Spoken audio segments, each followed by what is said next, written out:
அனைவருக்கும் பணிவான முதற்கண் வணக்கம். இன்று நம்முடைய தமிழகத்தினுடைய முன்னாள் முதல்வர், நிரந்தர முதல்வர், நம்முடைய கழகத் தலைவர், தமிழினத்தினுடைய பாதுகாவலர் 102வது பிறந்த நாளை கொண்டாடுகிறார். நம் தலைவர் நம்மோடு இல்லையே என்கின்ற ஏக்கம் இருந்தாலும் அவரை போல ஒரு சிறந்த மனிதர் இந்த உலகில் கிடைக்க மாட்டார், யாராலும் மறுக்க முடியாது. இந்தியாவிற்கே ஒரு எடுத்துக்காட்டாக வாழ்ந்தவர் நம்முடைய தலைவர். ஒட்டுமொத்த இந்தியாவுமே திரும்பி பார்க்கும் அளவிற்கு மக்கள் பணி செய்தவர் நம்முடைய தலைவர். இருந்தாலும் மறைந்தாலும் பெயர் சொல்ல வேண்டும், இவர் போல யார் என்று ஊர் சொல்ல வேண்டும் என்று தமிழுக்காகவும் தமிழ் மண்ணுக்காகவும் தமிழ் மக்களுக்காகவும் வாழ்ந்தார் கலைஞர். எத்தகைய போராட்டத்தை கையில் எடுத்தவர் நம்முடைய தலைவர் கலைஞர். எடுத்த போராட்டத்திலெல்லாம் வென்று காட்டியவர் நம்முடைய தலைவர்.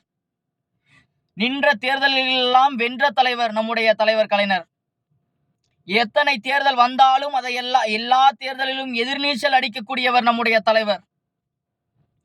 எண்ணற்ற புகழுக்கு சொந்தக்காரர் நம்முடைய தலைவர். எத்தனை வார்த்தைகளால் அவரை புகழ முடியும் நம்மால்? அவர் செய்த தியாகங்கள் ஒன்றா இரண்டா பட்டியலிட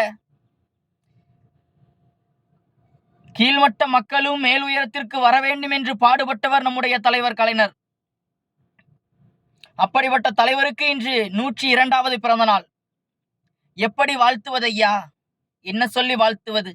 நீங்கள் எங்களோடு இல்லையே என்கின்ற ஏக்கம் இருந்தாலும் நீங்கள் செய்த ஒவ்வொரு தியாகத்தையும் எண்ணி எண்ணி நாங்கள் பூரித்து கொண்டிருக்கிறோமே. இதுபோல ஒரு தலைவர் தமிழ்நாட்டிற்கு கிடைப்பாரா? முத்துவேலர் பெற்றெடுத்த பொக்கிஷம் இதற்கு மேல் எங்களுக்கு கிடைக்குமா என்று ஏக்கத்தில் இருந்த ஒவ்வொரு லட்ச தொண்டர்களுக்கும் ஒரு புத்துணர்ச்சியை ஊற்றும் விதமாக, ஒரு புது ரத்தத்தை பாய்ச்சும் விதமாக எம்முடைய தலைவர் தளபதி அவர்கள் இன்று செயல்பட்டு கொண்டிருக்கிறார். தந்தைக்கு மகனாற்றும் ஒரு சேவை, அந்த சேவைதான் இன்று தமிழ்நாட்டில் நிலைத்து நிற்கிறது என்பது யாராலும் மறுக்க முடியாது. அப்படிப்பட்ட உன்னத தலைவன் எங்களுடைய முத்துவேல் கருணாநிதி ஸ்டாலின் அவர்களுடைய செயல் இன்று இருக்கிறது. அப்படிப்பட்ட ஒரு தலைவர் இன்று தமிழ்நாட்டிற்கு கொடுத்துவிட்டு வங்க கடலோரம் சென்று ஓய்வெடுக்க சென்றிருக்கிறாரே எங்களுடைய அன்பு தலைவர் கலைஞர் அவர்கள். அவரை எப்படி நாங்கள் போற்றுவது, எப்படி நாங்கள் புகழ்வது? என்னையா சொல்லி உங்களை வாழ்த்துவது? உங்களுக்கு வாழ்த்துவதற்கு இந்த அடியேனுக்கு வயதில்லையே. நீங்கள் செய்த தியாகத்தை எண்ணி நாங்கள் பெருமை கொள்வதா, அல்லது புத்துணர்ச்சி அடைவதா, அல்லது பூரித்து போவதா என்று வார்த்தைகளே இல்லை ஐயா.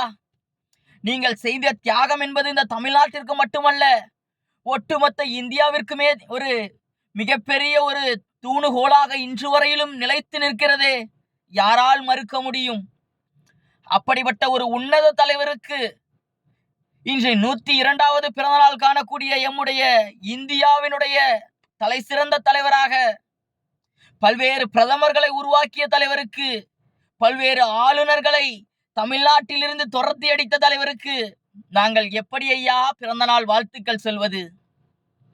இந்த அடியேனுக்கு வயதில்லை என்பது எனக்கு தெரியும். ஆனால் எம்முடைய தலைவர் யாரையாக இருந்தாலும் அன்போடு நேசிக்கக்கூடிய உன்னத தலைவர். முத்துவேலரும் அஞ்சுதம்மாவும் பெற்றெடுத்த தவப்புதல்வன் எம்முடைய தலைவர் கலைஞர் அவர்களுக்கு என் நெஞ்சார்ந்த பிறந்தநாள் வாழ்த்துக்களை இன்று சொல்ல கடமைப்பட்டிருக்கின்றேன். இவர் போல ஒரு தலைவர் இந்த இந்தியாவிற்கு மீண்டும் வேண்டுமே என்கின்ற எண்ணம் எங்களுக்கெல்லாம் வந்தது. அப்பொழுது நான் இருக்கிறேன் என்று தோளை தட்டி சொன்ன எம்முடைய தலைவர் தங்க தளபதி அவர்கள் இன்று தமிழ்நாட்டிற்கு மட்டுமல்ல ஒட்டுமொத்த இந்தியாவிற்குமே எடுத்துக்காட்டாக சிறப்பான ஆட்சியை தந்து கொண்டிருக்கிறார். தந்தையார் எவ்வளியோ அவ்வளியே நானும் என்பதை நிரூபித்து காட்டிருக்கிறார். உரிமைக்கு குரல் கொடுப்போம், உறவுக்கு கை கொடுப்போம் என்கின்ற எங்களுடைய தாரக முழக்கத்தை இன்று வரையிலும் அண்ணா காலத்தில் தொடங்கி தலைவர் தளபதி அவர்களுடைய காலம் வரையிலும் நீடித்துக் கொண்டிருக்கிறது. எங்களுடைய இளம் தலைவர் காலத்திலும் தொடரும் என்பதை கூறி எம்முடைய தலைவர் கலைஞர் அவர்களுடைய 102வது பிறந்த நாளில் நெஞ்சார்ந்த வாழ்த்துக்களை கூறி அவர் செய்த தியாகங்களை இந்த நேரத்தில் எண்ணி பார்த்து இந்த பதிவின் வாயிலாக நன்றியை தெரிவித்துக் கொள்கிறேன். நன்றி, வணக்கம்.